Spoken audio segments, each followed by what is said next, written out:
because I think it'll put in perspective some of the decisions I've made and the work that I plan to do as the next Attorney General of the state of California. I grew up the one of two daughters of parents who were graduate students at the University of California, Berkeley, in the 60s. So they met when they were both very actively involved in the civil rights movement. And, you know, so I as a child, grew up with all these folks who were full-time shouting and marching about this thing called justice. And I'd like to say I was there marching too, in a stroller, but marching nonetheless. And for me, frankly, in that environment, the heroes were the architects of the civil rights movement. And they, of course, were the lawyers. Thurgood Marshall and Charles Hamilton Houston and Constance Baker Motley. They were taking the skill of their profession to translate that passion that was happening in the streets, to bring it to the courtrooms of the United States, where we were able to remind folks who needed to be reminded of that promise that we articulated in 1776. They were able to do that thing of bringing justice through the law to the streets. So at a very young age, I decided I wanted to be a lawyer. I went on to Howard University for undergraduate and then went back to California to Hastings College of the Law. And in law school, I made the decision about what I would do in my career, in my pursuit of justice. So I told my family, I have decided what I want to do. And so we all gathered around and they were very eager to hear, okay, Kamala, what do you want to do? And I said, well, I have decided I want to be a prosecutor. Now, I've shared with you who my family is. My sister, by example, who went to Stanford Law School, her daughter's here, Mina, who's staffing me, and she's going to go on to Harvard Law School this fall. But my sister, for example, went on to be the executive director of the ACLU, right? This is what we were, you know, this was the trajectory. And so in many ways, I did have to defend my decision, like one would a thesis. But what I said then is what I maintain today, after a career as a prosecutor. Law enforcement has such a profound impact on the most vulnerable among us. And it has as its essential duty the responsibility to be the voice for the vulnerable and to give them dignity in the process and to recognize that it is often children and women and people who are the subject of hate crime that need what is often a voiceless voice represented in the courtrooms in a way that they achieve justice. So for all of those reasons, that's the work I wanted to do. And I went then out of law school to what was considered then to be one of the best DA's offices in the country, and that's the Alameda County DA's office in Oakland, California. That office, by the way, had once been held by Earl Warren, who of course went on to author Brown v. Board of Education, and I will share with you that I am part of the second class to integrate California public schools. So the symmetry of all of that is something that I've always enjoyed. And I started my career then at the Alameda County DA's office prosecuting crime, which involved me standing before many juries and talking with them about why there have to be serious consequences when one human being kills another human being, or when a woman is raped or a child is molested, and talking with them about why in a civil society we have to agree that there should be and must be swift and severe consequences to those who harm other human beings.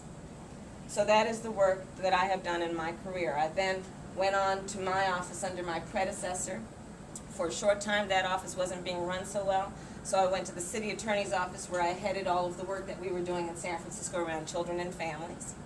And it was from there that I decided to run for this office and challenge the incumbent, who came from an old political family in San Francisco and was the two-term incumbent.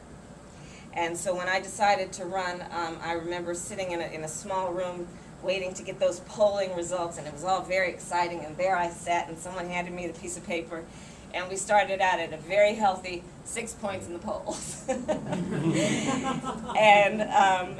But we are not deterred. And so what we did is we did what I remember my parents and my extended family doing when I was a child, which was so successful. We put together a coalition. we put together a group of folks who seemingly have nothing in common, but who came together around very basic principles, like the idea that we all want to live in a safe community. We all want to make sure that murderers go to jail for the rest of their life. We all want to make sure that the youth in our system who end up in the juvenile justice system find a way with our support to get out before they end up being the career criminals. We came together around the idea that justice is something that we, each and every one of us, want to strive for and achieve. And so we ended up winning that in an election. I'll tell you, running for office in San Francisco, by the way, is truly a contact sport. You get out there at 6 o'clock in the morning at bus stops and you shake the hands, and I had as my goal to shake the hand of every voter in San Francisco, Jeff, and I almost did. And then we won, and I became the elected district attorney of San Francisco in 2004. And the work initially was the work, frankly, of what some might consider the mundane. It was the work of recognizing that these government offices must be run as professional offices, and they must be run efficiently. And this office, at the time that I entered it, was in such a state that 2/3 of my lawyers, in San Francisco, by the way, our first cousin is Silicon Valley, 2/3 of my lawyers did not have email. I needed to grow my budget from $30 to $40 million, which I did. Put in place training programs, put in place a filing system, recruited some of the best and brightest lawyers, and did the work that we needed to do to build a professional law office. And the results of that are that over these last 5 years, we have increased the conviction rates in San Francisco to the highest they've been in over 14 years. I sent 40% more serious and violent offenders to prison. I wrote a gun policy. And in case there was any ambiguity about why it exists, I wrote in the first line, guns kill. And so we increased the conviction rate for gun crime from 43% to over 90%. Because you see, this is the fundamental work that needs to happen when we're talking about one of the core functions of law enforcement. There need to be consequences for serious and violent crime. But the work does not stop there. If our goal is truly to achieve the best of what we can in terms of public safety. Which is why I have always thought we need to dispense with this old and I think tired conversation that simply asks of the criminal justice system, well, are you soft on crime or are you tough on crime? Instead, I believe we should be asking, are we smart on crime? And what does that mean? Yes, less efficiently and appropriately react after a crime has occurred, but also to achieve public safety. Let's focus on what we can do to prevent crime before it occurs. And that's why I created a re-entry unit in my office, which is one of the only of a DA's offices in the country. And this is what we did.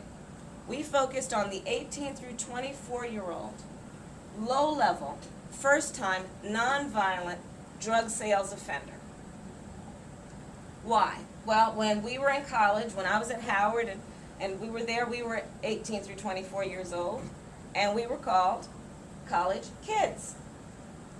Well, when you're in the system and you turn 18, you are considered an adult, period, without any recognition of the fact that you are in that phase of life in which we have invested billions of dollars in this world, in those places called colleges and universities. Because we know that that is a particularly appropriate phase of life during which a person can be molded and directed to become a productive adult. So I focused on that population and essentially called up all my friends in the business community, called up all my friends in the labor community, the carpenters, the plumbers, called up folks in the nonprofit community and said, come together with me around this population. And we designed an initiative we call Back on Track. And with these 18 through 24-year-olds, we focused on the fact that they needed to get a GED or get some kind of high school equivalency or be enrolled in City College. We focused on the fact that they needed a skill that would allow them to earn a living wage. So the carpenters and the plumbers came in and got them in their apprenticeship programs. We focused on the fact that a whole lot of them are parents.